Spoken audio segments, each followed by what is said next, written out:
In the name of Allah, the most gracious, the most merciful. What do we do when we disagree?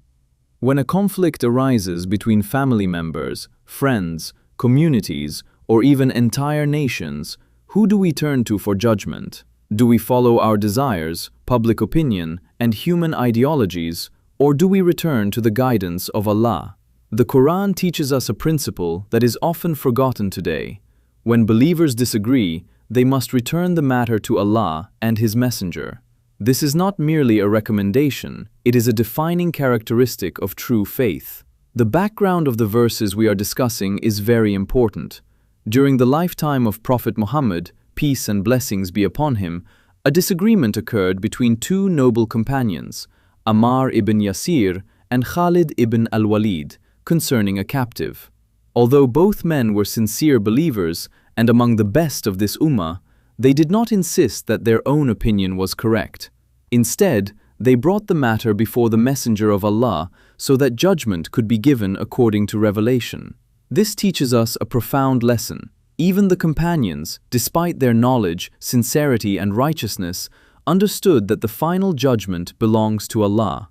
If they returned their disputes to revelation, how much more should we do the same today? In Surah An-Nisa, Allah commands the believers to fulfill trusts, to judge with justice, to obey Allah and His Messenger, and then He gives a clear instruction. If you disagree about anything, refer it back to Allah and His Messenger. These commands are connected to one another. Justice cannot exist without submission to divine guidance. A society cannot remain stable if people abandon the standards established by their Creator. The scholars explained that the phrase, "those in authority among you," includes both righteous leaders and knowledgeable scholars. Leaders are responsible for governing people with justice, while scholars are responsible for guiding people back to the Quran and the Sunnah. Both have an important role, but neither possesses authority independent of Allah's revelation. True believers are distinguished by this quality. They do not simply claim faith with their tongues. Their faith influences their decisions, their priorities, and the way they resolve conflicts. When Allah's command becomes clear, they place it above personal desires, cultural traditions, and worldly interests. Sadly, many people today search for solutions everywhere except in divine guidance.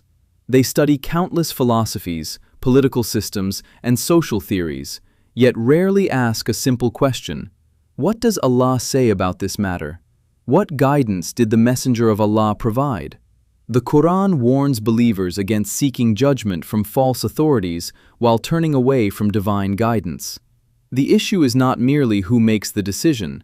The issue is whether the decision is based upon truth or upon human desires.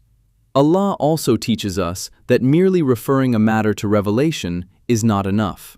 We must also be pleased with the judgment that follows.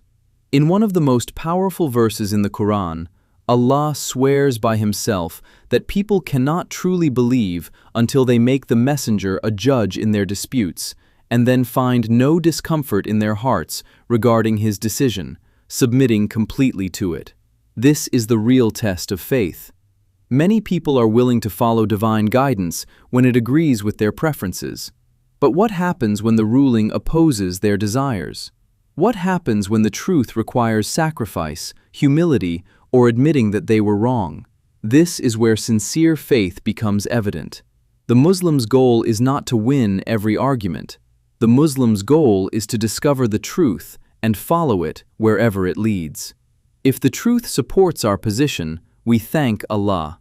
If the truth proves us mistaken, we thank Allah for guiding us back to what is right. The history of Islam is filled with scholars and righteous leaders who understood this principle. They never considered themselves the source of truth. Rather, they viewed themselves as servants, striving to understand and implement the guidance of Allah and His Messenger. As Muslims, we must revive this forgotten principle in our lives. Whether the issue is personal, social, or political, our first question should always be, what does Allah say? What does the Quran teach? What guidance did the Prophet leave for us? The path to unity, justice, and stability begins with returning to revelation. When Allah's judgment becomes our reference point, disputes can be resolved, hearts can unite, and society can move toward true justice.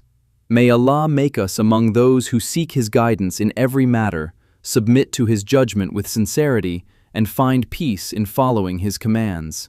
May Allah guide us all. Peace and blessings be upon you.